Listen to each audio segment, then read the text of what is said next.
following podcast does contain mature language and, more importantly, will contain spoilers for the MSQ leading up to and including patch 6.2. You have been warned. Enjoy the show.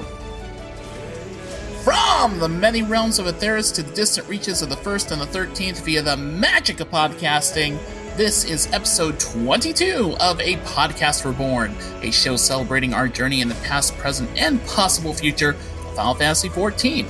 This episode is being recorded on Sunday, September 25th of 2022. My name is Brian Black, otherwise known as Ro, and with me today is our resident Chaos Gremlin back from her adventure to the land of cakes and ready for some savage progression. Hi, Meagan. Hi.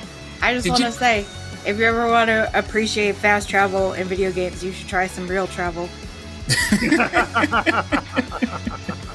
Fuck. Did you know that Scotland is called the land of cakes? No, I didn't, but I did eat a lot of cake while I was there, so it makes sense. I was looking for, nicknames for Scotland and, things that it was called for. I found out that the Gaelic name is Alba. It was previously called that. I was, looking for things it was famous for, and apparently it's called the Land of Cakes because they made they were the only place that made oatmeal cakes and became famous for it. Oh, I actually had oatmeal cake when I was there. I didn't even know that was, a thing. Yeah. That was, okay. I had a raspberry oatmeal cake at Fort Augustus, which is right off of Loch Ness, which is very nice. Oh my god. I don't know if you want me to go into the whole diatribe now, but I'm trying to contain myself.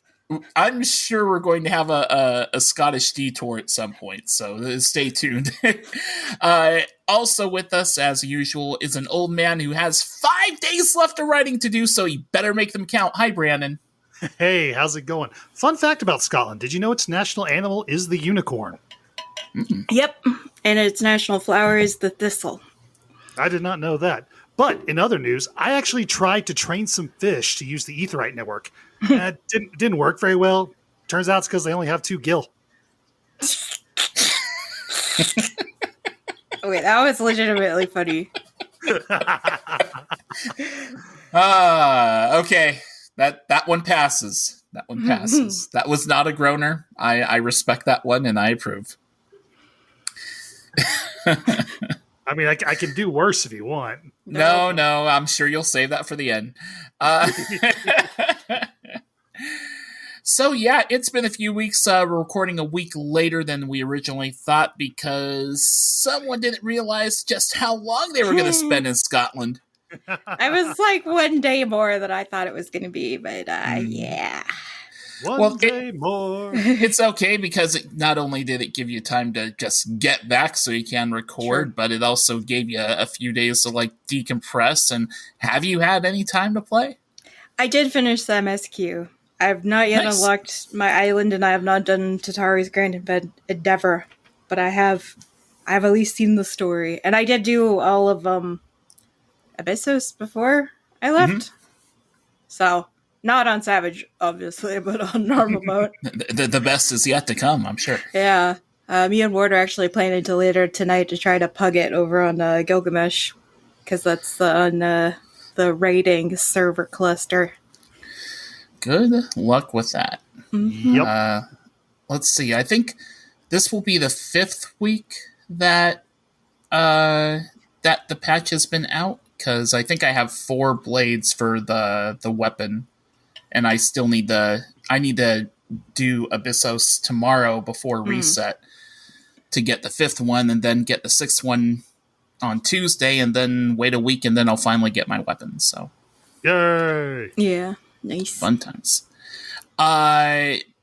Well, before we dive into anything else, let's just get a lot of it out of the way right now, because it's been a little bit and you've had plenty of time there.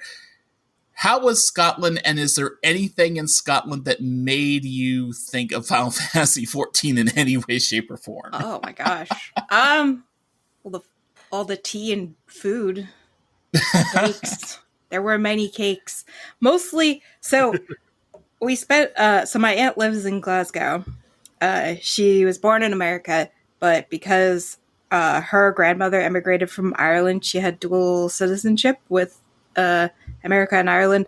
So she just moved. Originally, she moved to London, and then when things started getting less than favorable there, she decided to move to Scotland, to Glasgow.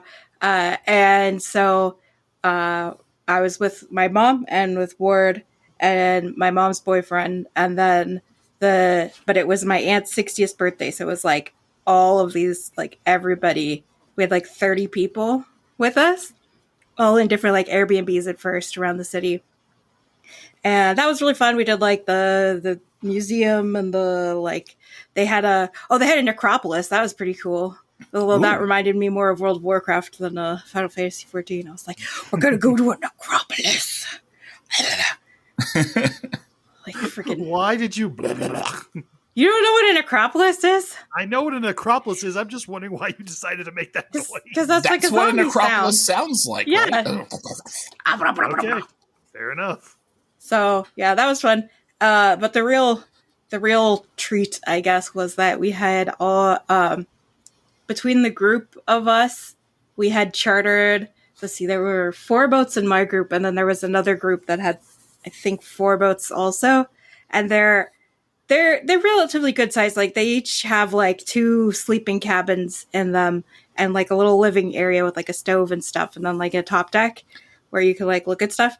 And so all of the locks, like Loch Ness and other locks, are like connected by canals. And so you can just rent a boat and just go up and down it. But the freaking disaster that happened was that so we all get on our boats. We all go across Loch Ness. We get to the second port of call, which is Fort Augustus, which is really cool because they have these things called locks, L-O-C-K, which is different than locks, L-O-C-H, which means lake. But the locks are where you change elevation. So you got to go into the gate. They close the gate. They fill up the water, and you move forward. So that was like the first really serious one of that we went to. But then when we pulled over for the night and we were hanging out, my other aunt, not the one whose birthday it was, tested positive for COVID. Ooh. Oh. So we kind of had to, we're all like, oh no. So we had like a plague ship. We literally had a plague ship. Oh. And people, there were a few other people who tested positive over like the next day or so. So they're on the plague ship, and we're all like trying to quarantine and stay away from them. And like, oh God. And like me and Ward, absolutely nothing. Never happened. But apparently I'm allergic to Scotland because every single day I was just a snot mess. I was like sneezing and like just goo coming out of me. It was awful. But I was like, oh God, I've got the COVID. But no, I still have not gotten it. I've been like dodging it like the freaking Matrix. Everybody around me is getting it, and I'm just like, how much wood have you been knocking on?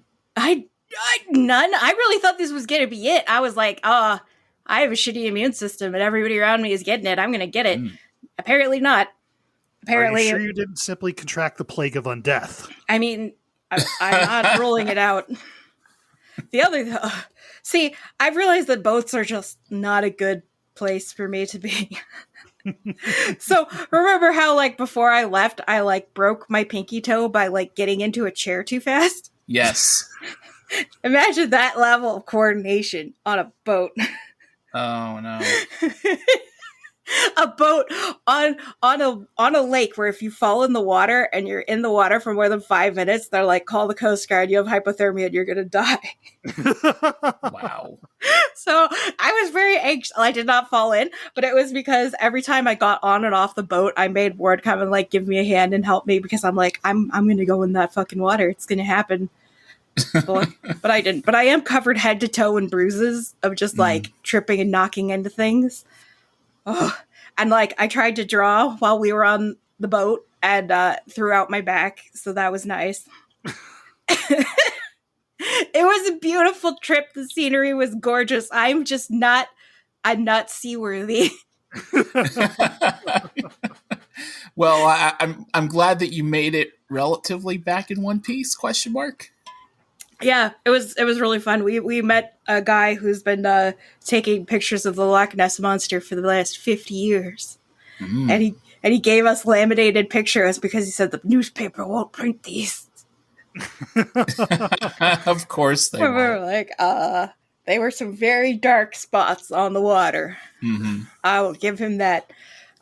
Oh my god. Well, that's the thing, like, we're out on literally Loch Ness, and I'm like, I don't know, the Loch Ness Monster is one that, like, I love cryptids and weird shit like that, but, like, I've never, even as a child, I've never believed in the Loch Ness Monster.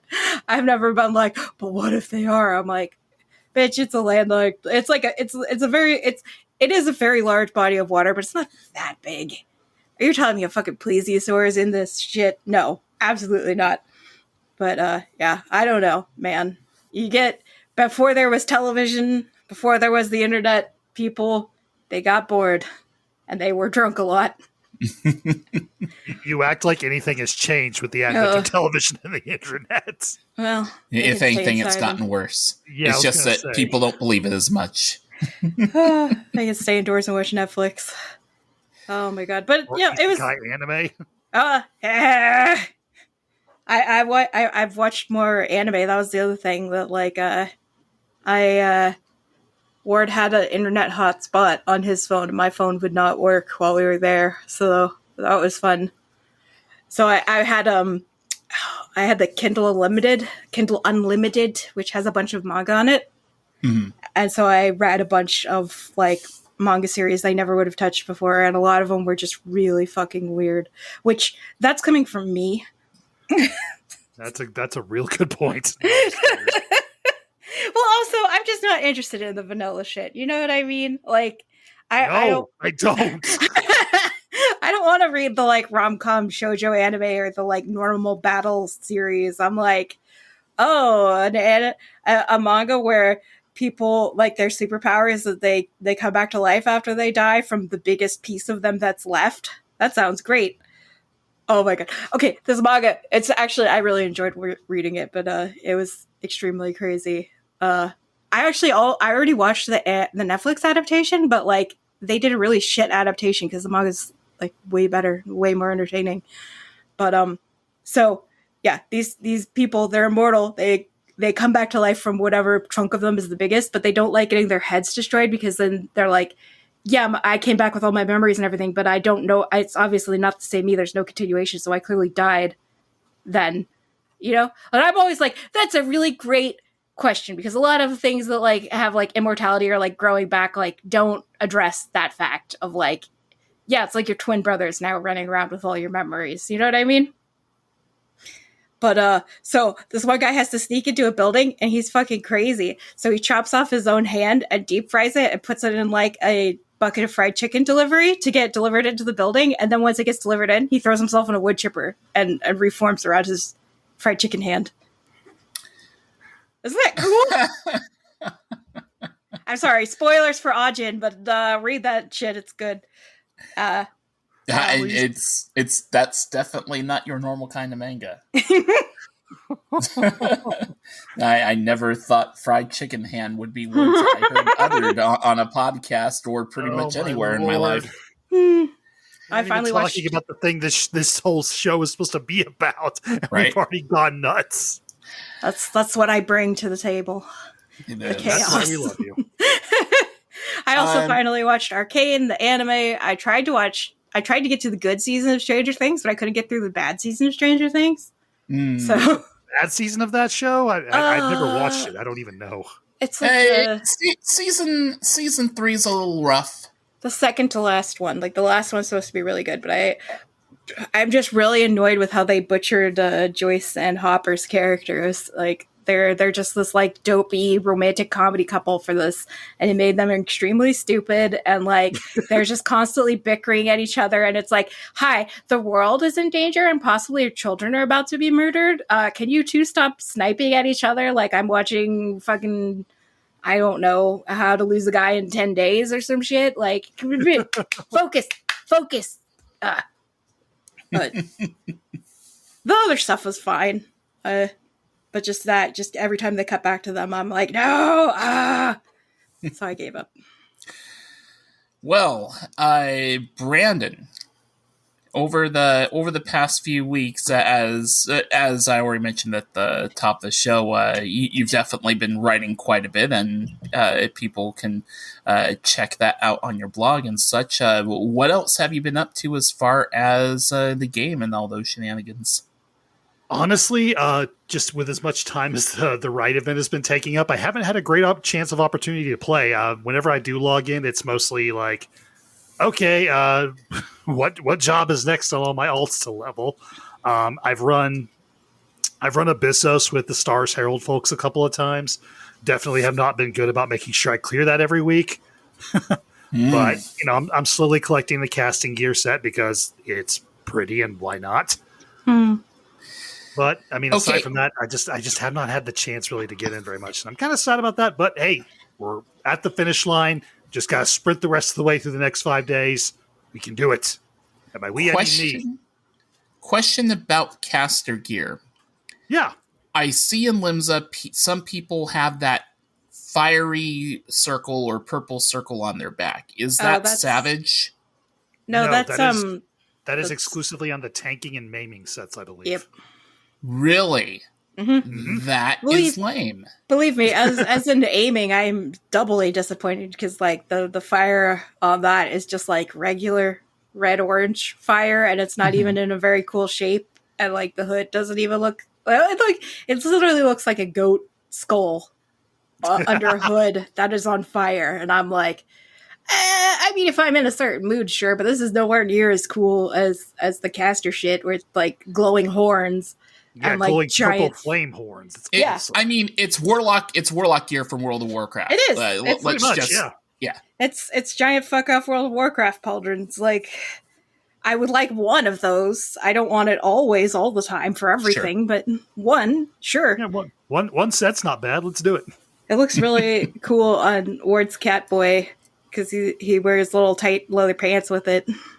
And it gives the Catboy the extreme waist taper with like the big shoulders and the little waist and then the little booty. It's good. Trust me. I will take your word for it. But yeah, the whole ring thing on the back, that's pretty much just the tanking and maiming sets. Yeah.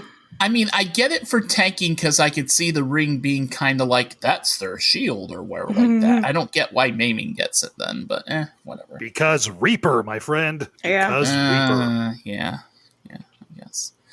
All right, so just a little bit of Abyssos for you and a whole lot of writing. Yep, 5 more days to go. Today was the last free day of the event, and I already posted my snippet in, and I also had to revise one of my prompts from earlier because the way I wrote it, it got accusations of being problematic. I'm not going to get into why exactly, so I had to work on revising that, put in some backstory details that kind of were needed to be explained. So got that done as well earlier this morning. Gotcha. As far as myself goes, I've been quite busy with the quest for Flying Toast. For those new to the show, the quest for Flying Toast is the quest for the Flying Triple Triad card, which is a mount you get from getting the first 312 cards in Triple Triad collected, which is basically every card that was released from A Realm Reborn through the end of Shadowbringers. I am now at the point where there's only 38 cards left to collect. Ooh. He's getting there. Oh, shit. Getting into the home stretch, but what remains is basically Moogle and Dwarf Tribe quest stuff, stuff in Bozja, stuff in Eureka, 4 Lords fights, a few other trials, and a few random dungeons, and last but certainly not least, Hildebrand. And the thing is, we are coming close to getting into 6.25, so I have decided that I have a 3-day weekend coming up. It is time. Starting this coming Friday, I will go deep into the Hildebrand adventure. I'm gonna have to too. It's time. I mean, It's relic weapons are coming. I know. I'm aware. So Meagan, Ro, join me in the crazy anime bullshit adventure that we're about to go on. I know Word has guys, to do we it can have too. a lot of fun with that. on his Catboy, on our Diablos characters, we were planning to do it together. I know he just wants to like sit there and watch me do it, like, because he knows he's already done it once on his main on Gilgamesh, so I know he's just gonna be, sitting there like and we'd be like, ugh. This is the boy that wants me to watch Sword Art Online just to watch me suffer because he thinks that's entertaining. I've heard a number of things about Sword Art Online that make me really uncomfortable. Oh my god! Look. Oh, okay, boy, what have you done, Ro? Okay, look. I'm gonna save this because if me and Ward ever do a podcast, the first episode is gonna be on Sword Art Online, and like, I'm just gonna fucking go off. But just know, I'm not pleased with Sword Art Online. I think it's garbage. A lot of people are like, "Oh, but I like the book." No, none of it. All of it. Poop from a butt. Yep. As opposed to from where else? The sky. Okay. I gotta. It's all right. Well, speaking of poop. Oh boy. Oh no, thank you.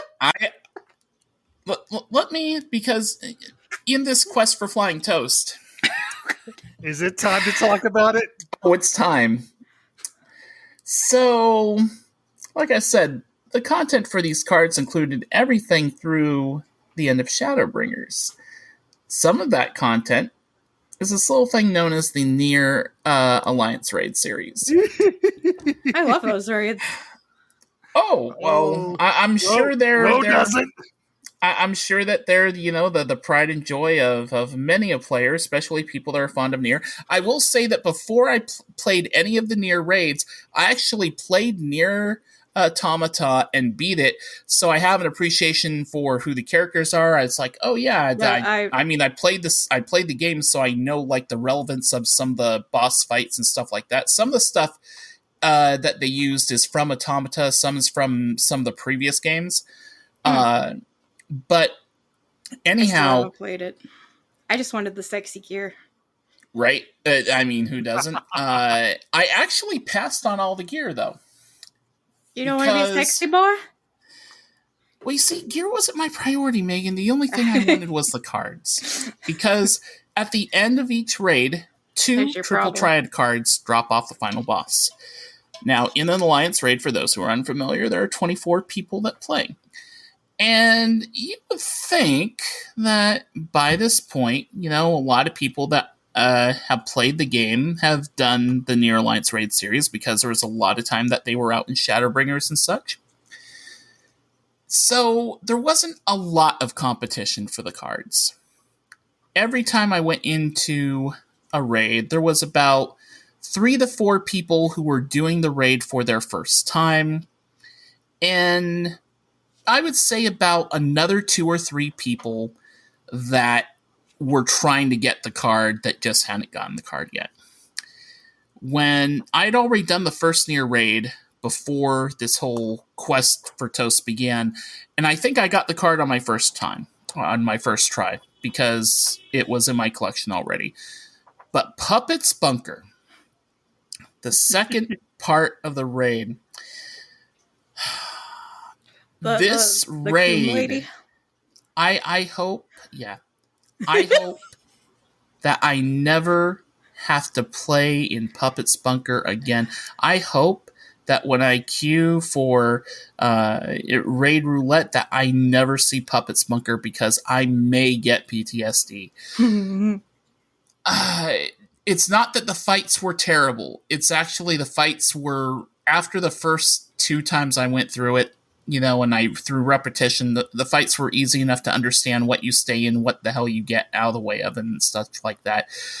But it's 45 to 50 minutes when you factor in about a 15 to 20 minute queue wait, and then a half an hour to get through the thing. So this is basically a 50-minute attempt at something to see if you get a card drop. And it took not 1, not 2, but 7 attempts. You should have you should have gotten the sexy gear then. Come on. You were there already. I greeted on gear. I didn't need on any gear. I got a couple of pieces of things, but you didn't want to be a sexy schoolboy? Not my priority. Sucks. I did get all the orchestrion rolls. The music in there is really bitchin'. The music is really bitchin'. Was this the train lady or the gooey girl? The gooey girl. Oh god. Well, the train lady has really good music. Hey, the gooey girl at the end is really good music too. Ward was trying to get the train lady's music for like months at one point, and then I think I got it on accident without him being there one time, and so he like came and it was playing in my house, and he was like, "What the fuck is this?" I'm like, "Sorry." That's pretty though.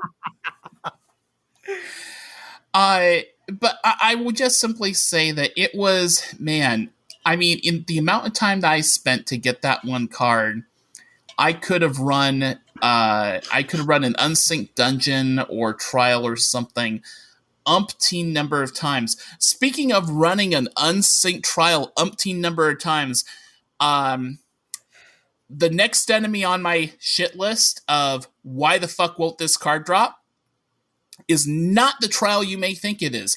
For a lot of people, it's King Thornton. That card has an impossibly low drop rate for Thornton.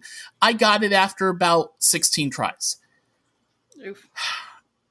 I have fought Susano 30 freaking times, literally. Have not seen this drop. However, I have run Susano with 2 other people. Hi Ume, hi Seti. 30 times. Oh my Seti god. has seen that card drop twice. Oh Ume has not seen that card drop at all. But the card has dropped twice to the same player, and I have not seen that card drop. So I think Susano, it's like a 3-minute fight every time. So it's not like a whole lot of time has been wasted. But my goodness, 30 tries without a drop. This mount. This is one thing now where it's like I'm running into some things that are like really, really big grinds, but at this point, it's about the principle. It's like, no, I can't abandon it now. I'm too far in. I'm in too deep. Have you heard of the sunk cost fallacy?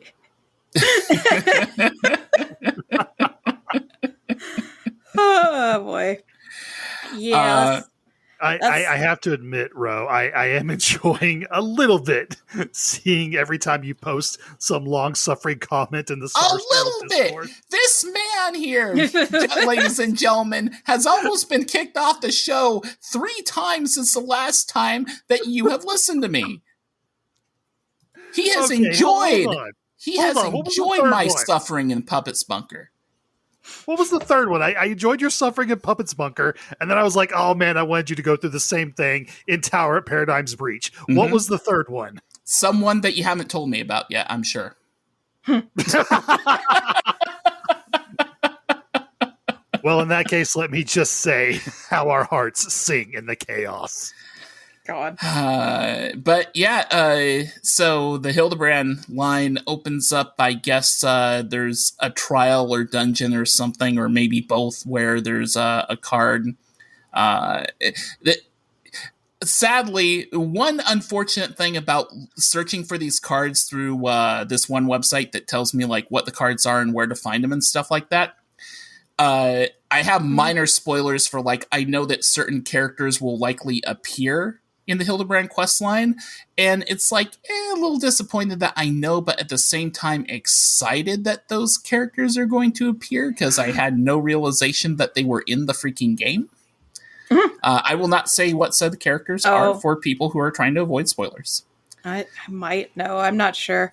Like, oh, I know exactly who you're talking about, and I cannot wait to see your reaction to their appearance. Let's just put it that way.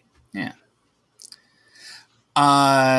But yeah, it's I'm at elemental level 33 in Eureka. Hit 33 today.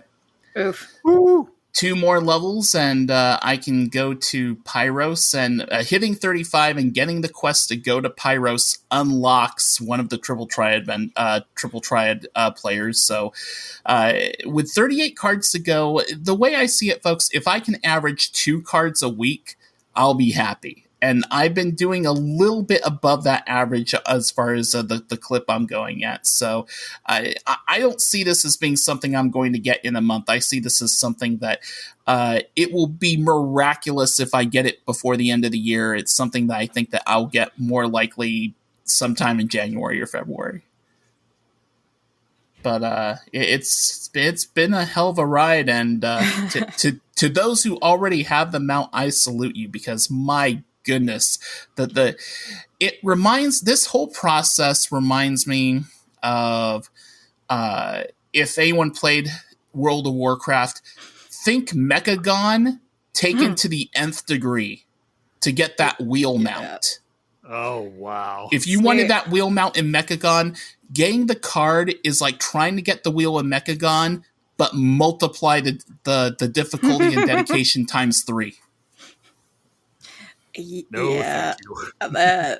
I just like, I've never been much for collections because I'm just like, I'll just like pick up random. I have good luck with rolls that don't actually contribute to gear fairly often. That's kind of like the thing that happens to me. And so I'll end up with something and people are like, oh, that's really hard to get. And I'm like, oh, cool. I got it on the first try. But I will never intentionally do a collection. I'm just like, nope, sorry. I can't. Nope. It's kind of cool. It's kind of cool that like just doing this whole trip though has taken me into like all these areas of content that I didn't think I would willingly go through, like stuff that I wouldn't really think about. And there's a lot of neat stuff in this freaking game. And then just when it comes to drops, earlier today, I ran I'm going to butcher the name of this dungeon, St. Ma Qian's Arboretum on hard. Tried doing that unsynced a few times and didn't see the card drop off the final boss there, but the final boss has like a 5% drop rate to drop this verdant partition. It's like a you got the verdant partition, nice. Yeah, and so it's like a very low drop rate, and apparently that dungeon's the only place that you see that drop. It's a 5% drop rate. Sucker sells on the market board for anywhere from 400 to 600K, depending on what server you're on. I thought you were going to put it in the casino. There's really no good place that would go into the casino. No default. Nah, maybe once really. Fall rolls around and it turns red and matches the aesthetic of the casino. Yeah, I did buy a lot of orchestrion. Does not actually do that. Huh? I did buy a lot of orchestrion rolls for the casino, though. I went on an orchestrion shopping spree. My God, there's a lot of orchestrion scrolls. It's open tonight, yeah. It is. That's one reason why we started recording a little bit earlier, so we can get done ahead of when I need to open it up. I might want to come by. I don't know. Word wants to raid. I kind of want to raid too, but it was really fun last time we went. You had the whole like changing the music and the lighting and like doing the little flips and shit. It was really cool. And now, as of today, see, taking the casino RP to the next level. Over the course of the past few weeks, the venue now has a website. For those who are curious, it's the casino, the crimsoncasino.card.co. So it's .carrd.co. The crimsoncasino.card.co. And I just today added a section for a drink and snack menu.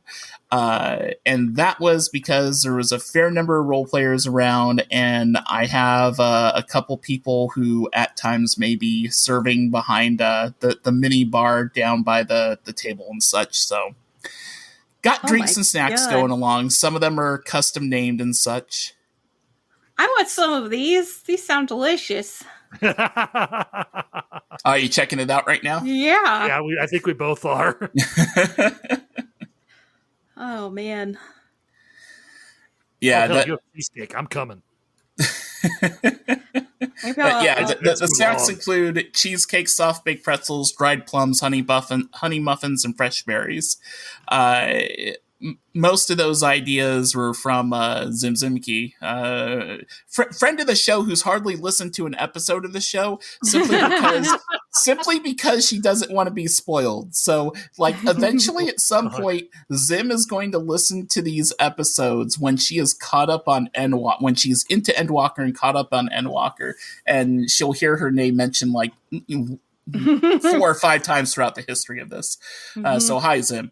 But yeah, so there's this one regular customer named Forgel, who his favorite drink is, he says things to like be like unsettling and stuff like that. His favorite drink is beer and milk with pineapple juice. oh God! Yeah, yeah. So that's where For Golden Delight came from, just for him. Jesus Christ! Beer and milk. Oh God! If you don't know, do not do this. PSA: do not mix beer and milk. Especially do not mix pineapple juice and milk. It will curdle. Oh, fuck! Oh, God, just thinking about it. Oh God! Look, man. Oh, that would kill me. I would die.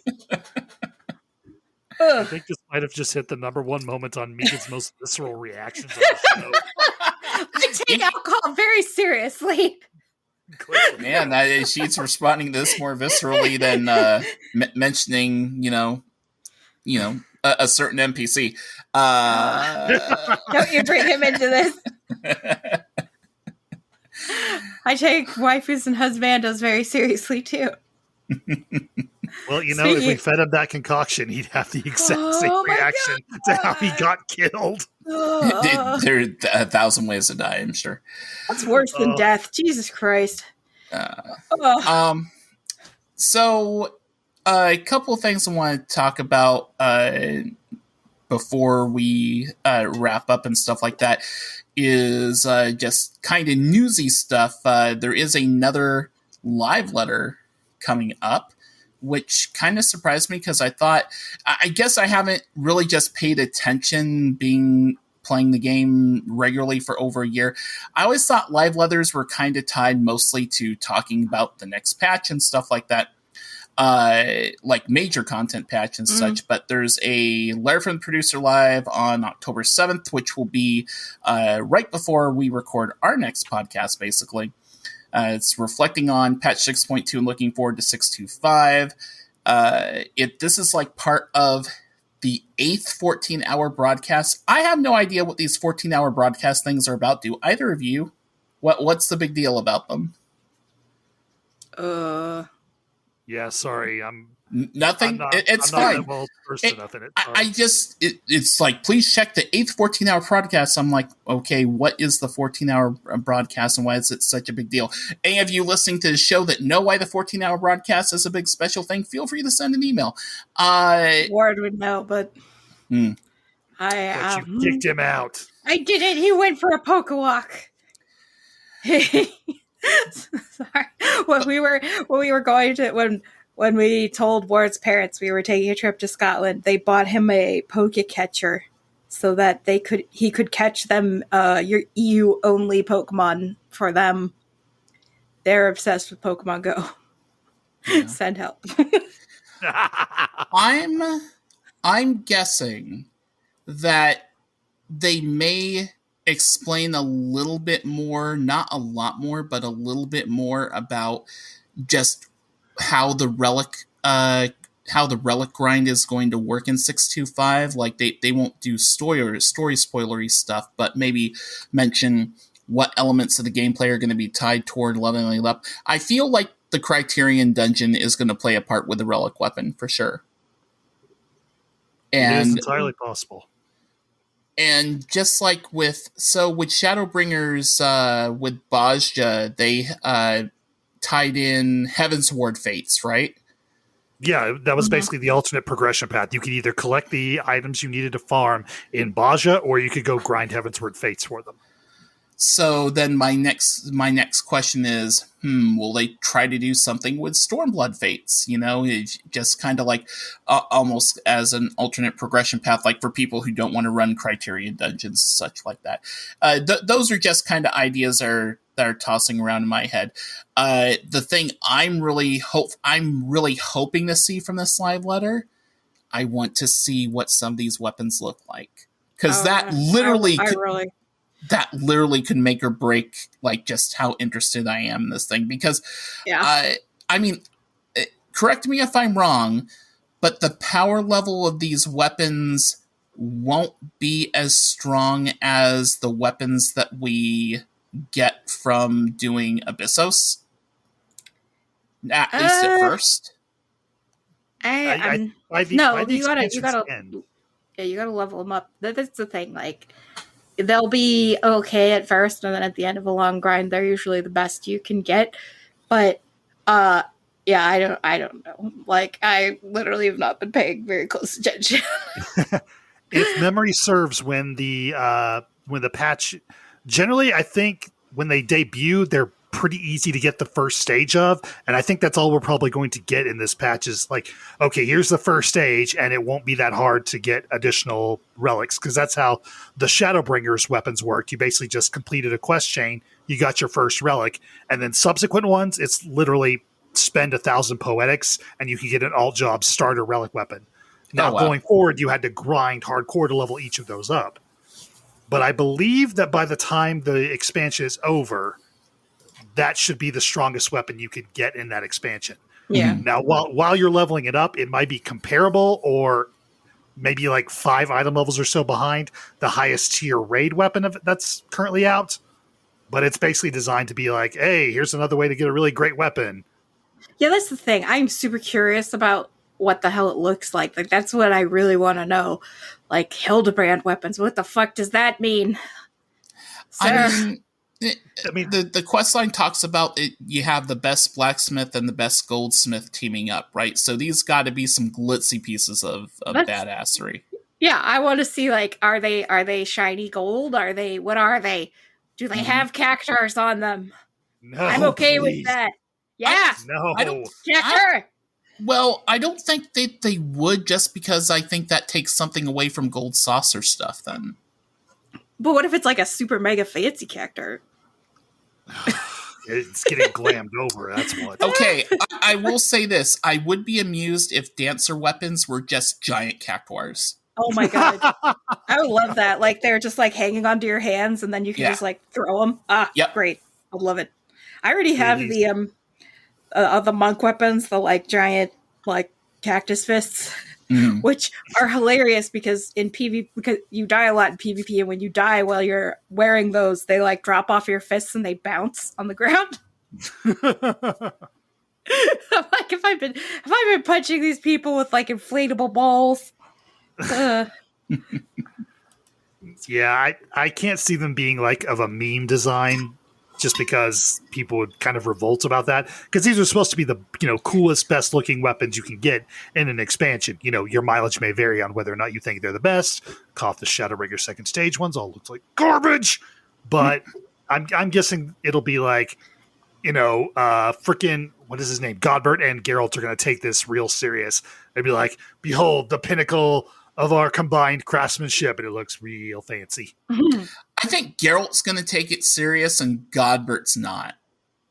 I don't know. The one thing you can count on Godbert to take seriously, well, 2 things. Number 1, he takes pride in being the best goldsmith in the world very seriously. And number 2, well, actually, that might be a little spoilery, so forget I said it. I forgot neither of you have done any Hildebrands, so yeah, I can't say that one. Sorry for pulling the Johnson there to use. And number 2, you'll just have to find out when you do the quest line. You really are. It's peak anime bullshit. That's all I'll say. Awesome. Can't wait. I should be the most inoculated from anime bullshit. I was going to say, I'm surprised you're the one who has such a problem with this. Like, me, the guy who hates anime, has done all the Hildebrand quest lines twice, and you're sitting there complaining about it. You have no like, I have a line of anime bullshit I can deal with, and I'm already near that line because I watch so much anime. So, like, you don't watch any anime, so your line is like, nothing's near it yet. You know what I mean? I suppose that's true. He hasn't been subjected to enough. Also, you should watch Arcane on Netflix. That's my new, like, oh, you don't like anime? Watch this anime recommendation. Arcane is good. Also, Cyberpunk is real good. I'm enjoying it. What, the Edge Runners thing? Yeah, it's really good. Seen that yet. Top tier waifus, man. Well, I mean, say no more. It's really fun. It's by Studio Trigger. They do a lot of really fun stuff, and it's got a lot of really fun music on it. It's really energetic, and it's very, I don't know, I think it's better than the game, to be honest. But like this setting, and like the best thing about Cyberpunk was always the setting and the world and the, like, you know, all of that. And this, since it's anime, they can like really get nuts with it. So yeah, I haven't finished it yet, but I'm enjoying the hell out of it. Depending on who you ask, being better than the game is a very low bar. I know. But usually people are like, oh, the gameplay sucks, but the story is good.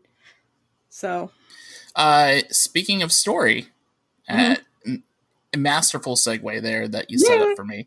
The live letter also, I just noticed this. The live letter also is going to focus a bit on the scenario team and story designers, including Natsuko Ishikawa is going to be a guest there.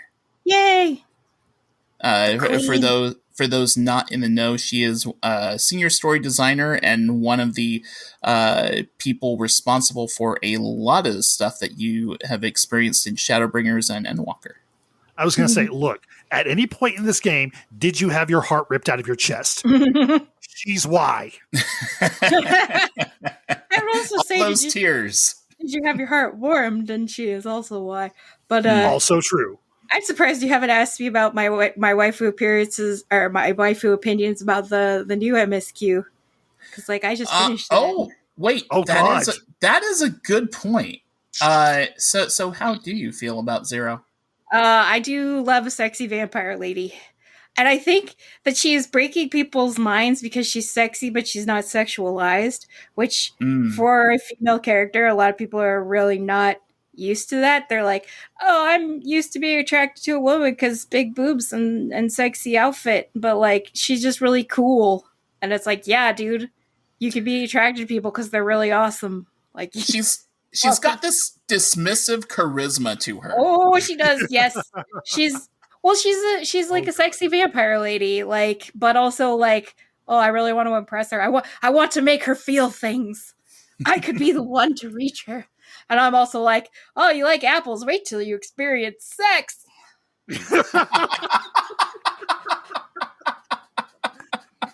Yeah. I can show you the world, baby. Oh my God. You know what? I can see it. I can see it now. Meagan's character and Zero hook up. And then the scene in the bed, she looks at Zero and says, how do you like them apples?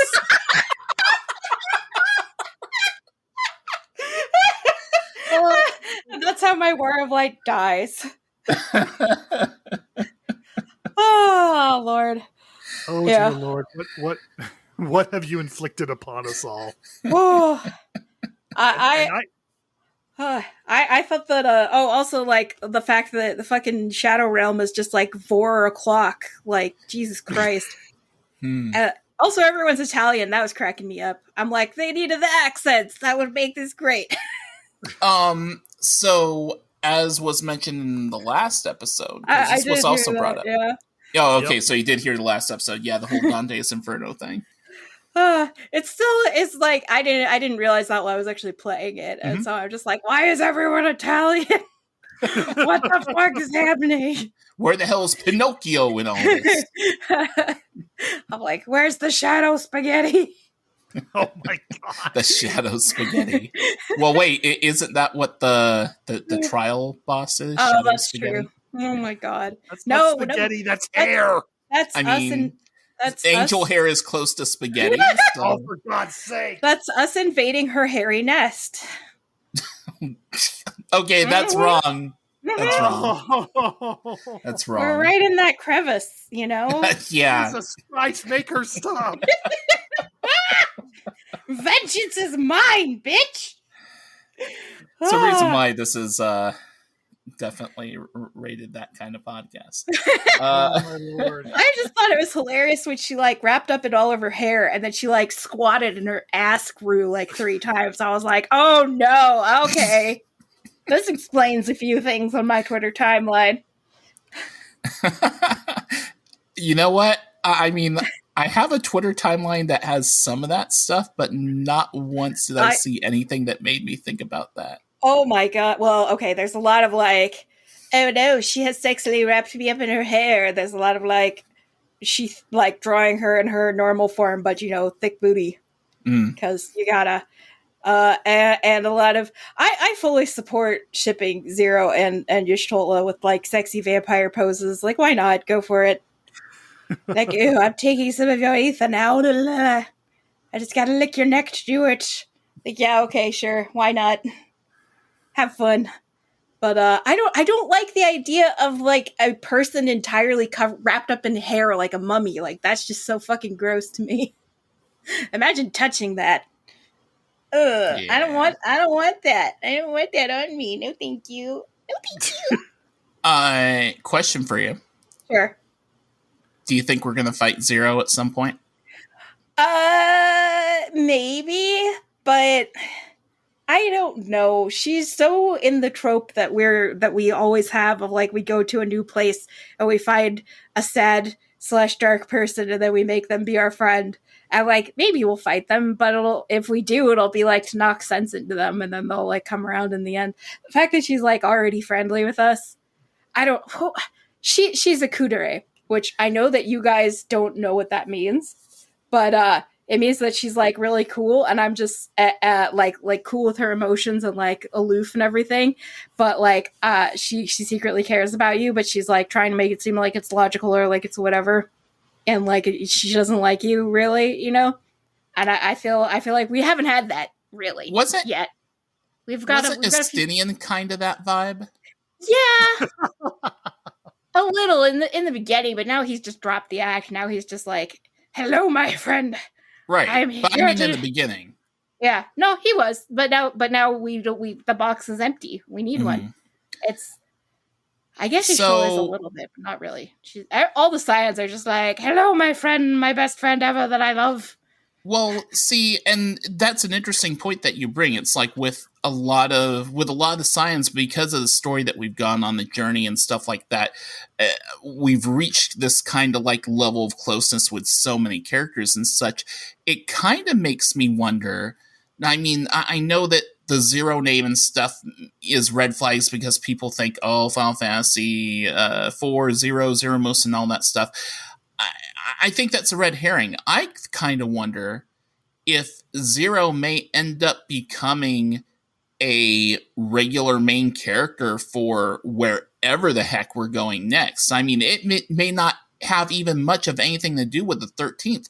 The fact that she's now established in our world, at least for this point, what if, I don't know if the story going on will have the Scions reform as the Scions or not, but just what if Zero is just one of the regular group of the party that you travel with going forward? I would not be surprised at all if that's one of the things that they're trying to do here. So what you're saying is they're setting her up to be this expansion's version of Grahatia. Well, I think this expansion's Estinian Grahatia, yeah. I think that we also just like in the group dynamic, we kind of need a straight man. Like we haven't had that for a while, and I also really love the dynamic of the like, I do not understand this. This is, you know, she's a bit Spocky. She's, you know, this is most logical, except she's like, this is what you stand to gain nothing from this, and it is funny to see everybody being like, oh yeah, we're like nice, and like how do we explain friendship to someone? I guess it's cute. And if she becomes a regular team member going forward, man, I just imagine all the possible interactions that she could have with Graha, Alisei, Alphino, any of them. Any of them. Oh my god, it'd be so cute. And it's also just so funny when she's like, "Oh yeah, Zeno said you were his friend. Is that what friendship is?" And I was like, "Absolutely not." Yeah, I about retched audibly when she said that. I'm like, "What the hell?" Like, man, that's all she knows. So we need to assist with this. When she said that, I was getting like, "Okay, Wednesday Addams." It's like, look, you got a real rough fucking deal with your Reaper, like, mortal partner. I'm a Reaper. Do you want me to, like, toss this clown here and you can hang with me for a bit and learn what friendship actually is? I think she's cool. I think she's cute. I think it's very fun to, like, have this character introducing us to, like, not just the mechanics of the 13th, but also, like, the culture and the history. And, like, she's a very unique and special character because she's, like, half voice and half mortal in quotations. So, like, she's not completely gone. Which, by the way, is also, for someone who's nowhere near as deep into anime as you are, that is so anime tropey. It is, absolutely. She's the special. Like, she is the special of this world.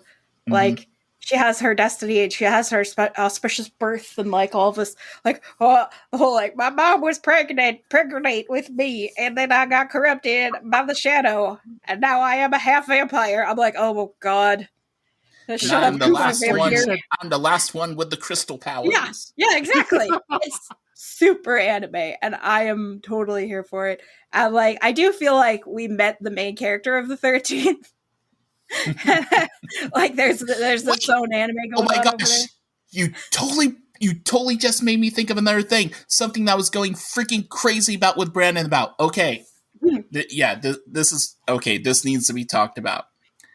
Brandon, you remember I had a Discord discussion with you when I started freaking the hell out.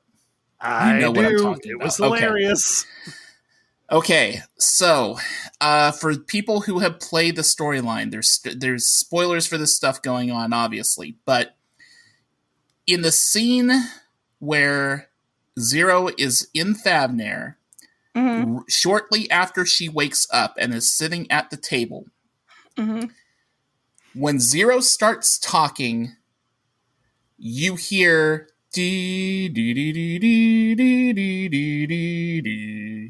that soft, gentle melody in the background. Now, for those who may remember that,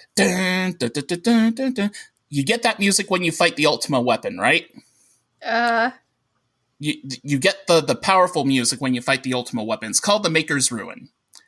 Oh dear. You get the gentle version of that music sometimes in cutscenes when just during the MSQ when your character is featured. However, that music also plays a lot when Ardbert is present in Shadowbringers. She's us. She's She's my wow, shirt. She got that way sooner than I did. She did. I knew she would. Self-obsessed, yeah, baby. Oh dear God, man! Of course, had to go there. That's where she goes with it. I'm gonna add her to my ghost harem. Oh Lord, I wonder if Zero is our 13th reflection. She's gotta be. Come on, absolutely. Like they choose that music deliberately, right? Totally. So come on. Good catch. She absolutely is.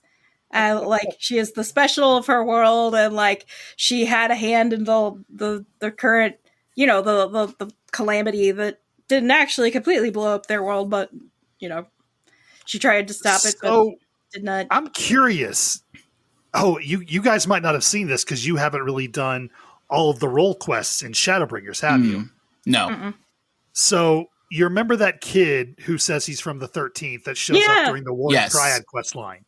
After you do all the role quests for Shadowbringers, and after some extraneous stuff at the end there, you can actually take him to the first, and he will basically like get to meet the other character that's there from the 13th. Oh my god. Oh. So I'm kind of wondering, are they going to like tack on to the Endwalker role quests and basically have you take Zero to the first somehow and basically get some reintroductions from those two as well? It could be a really interesting interaction. Field trip. I mean, I have a feeling that the ability to cross realms and stuff is going to be different for Zero because she's not 100% normal. She's halfway sent.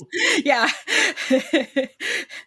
I'm like, let's not make mortal and people the same word because that's a little fucked up. Well, I think I brought it up on the last episode, and it sounds like you listened to the last episode. I believe I mentioned like my theory that I think the big change at the end of this expansion is that travel to other reflections is going to become a lot easier after some major fuckery happens.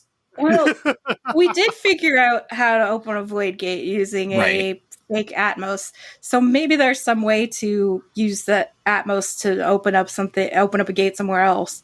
Like some alchemy shenanigans. Well, I was thinking more along the lines of if there is no Hydaelyn, then there's no real opposition to any strong movement to attempting to bring maybe not join the reflections in the complete rejoining, but make them bleed over or cross over or just be able to connect easier. Maybe. I don't know if she was the one necessarily opposed to that. I think she's the one who sundered everything. She sundered them, but she didn't like try to. I don't know if she necessarily instituted something that specifically said no traveling to these shards. Yeah, I think it was a set it and forget it. I think it's just straight up spatial temporal planar physics. She chip chopped, and she was done. They were all in separate pieces. Yeah, I think that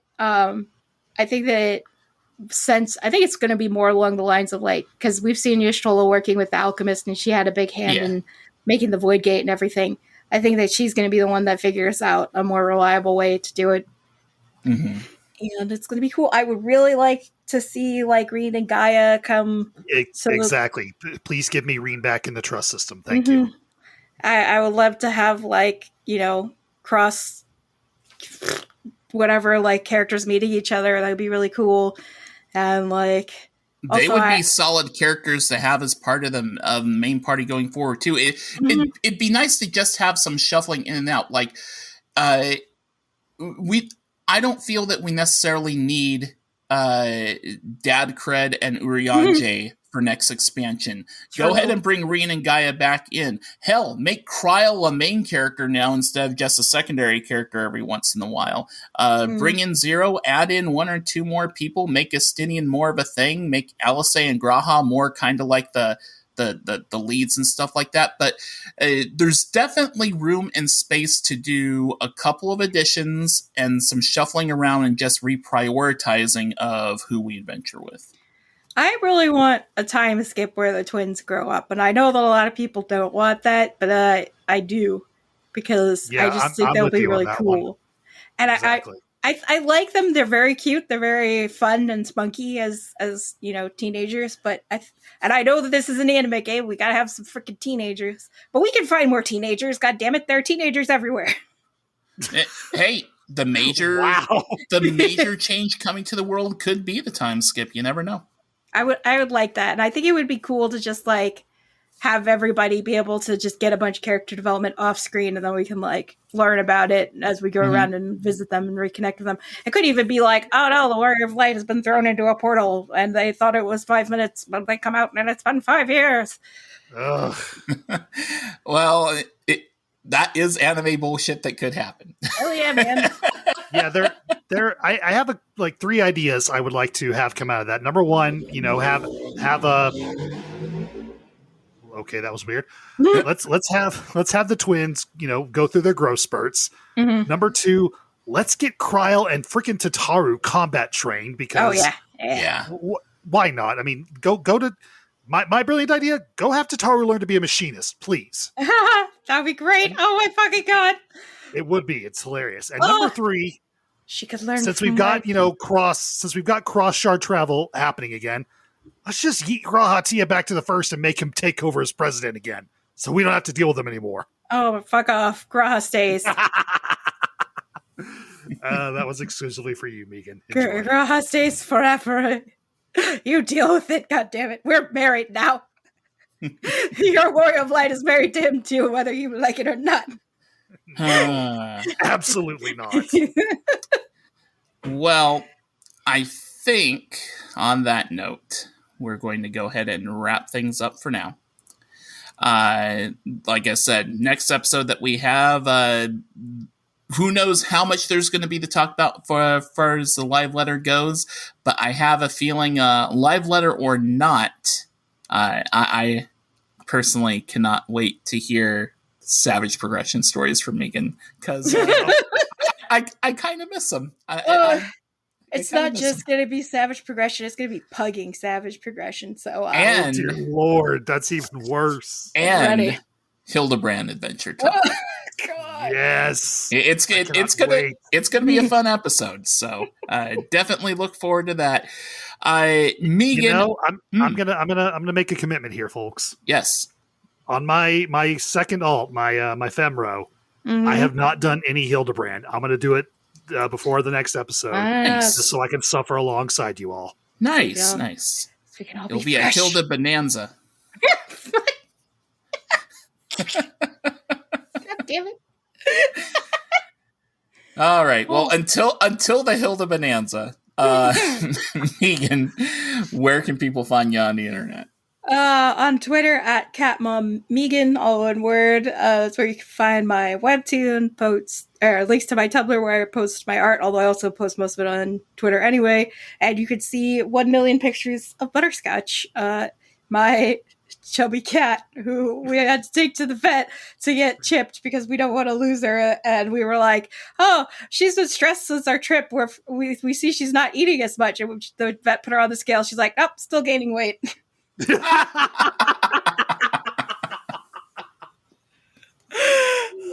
Oh, that's fantastic. So she's very adorable. She's my baby. And yeah, you can see many pictures of her on my Twitter. I have a question about Butterscotch, actually. Sure. Go ahead. Is she like the fat cat in FF14? Absolutely. Is implied to be a void sense? Oh my god, probably. Jesus Christ. Well, she likes the darkness. She likes to hide under the bed all the time. She's very transactional. She will allow things if she gets treats after. And a bargain must be made. Yeah. Yep. Oh my god. If we clip her claws, she will run to like her food tray and like look at us meaningfully because that's where we give her treats. She's like, the bargain has been struck, mother. Payment is due. Give us our ether, mother. Yeah. If I had gotten her now, I might have named her Zero. Well. Brandon, where can people find you? Best place to go is Twitter. That's at the BMAT. I want to call attention to 2 things. Number 1 is our D&D podcast plus 5 to hit. And number 2 is yourquestlog.wordpress.com. If you want to read all of these short stories I've been posting for this whole month, that's the best place to do it. All right. As for myself, you can find me on Twitter at PodcasterRow. That's Podcaster RHO. You can find this show on Twitter at A Podcast Reborn, and you can email us at apodcastreborn@gmail.com. You can also find us on the podcast directory that over at Bonus Roll Productions that this show is a part of. That's at bonusroll.gg. Do leave a review for us on the podcast directory. We greatly appreciate it, and we hope you find connections to many great other podcasts there as well. The theme for our show is Alex Moukala's Imagined Boss theme for Endwalker. Do check out his YouTube channel for more great music, and a link to that can be found in the notes for this show. And of course, that music and the other FF14 music I might play on here belongs to Square Enix, and no copyright infringement is intended. So that'll do it for this episode. Until next time, for Meagan, for Brandon, and of course for Her Royal Highness Butterscotch, this is Brian Black reminding you to may your loot rolls be high, your glamour fantastic, and your duties always complete. Brandon. Did you guys know that Ishgard has a really, really great Greek restaurant? Yeah, I took Arshafont there once. He really loved it. I'm not surprised. After all, a smile better suits a hero. Fuck off! That physically harmed me. I took psychic damage. God damn it. I want you to know, I had another joke in that spot, and I swapped it midway through this. I will have my revenge. Just when you thought the Harshafont jokes were over. Stay tuned till next time. Goodbye, everybody.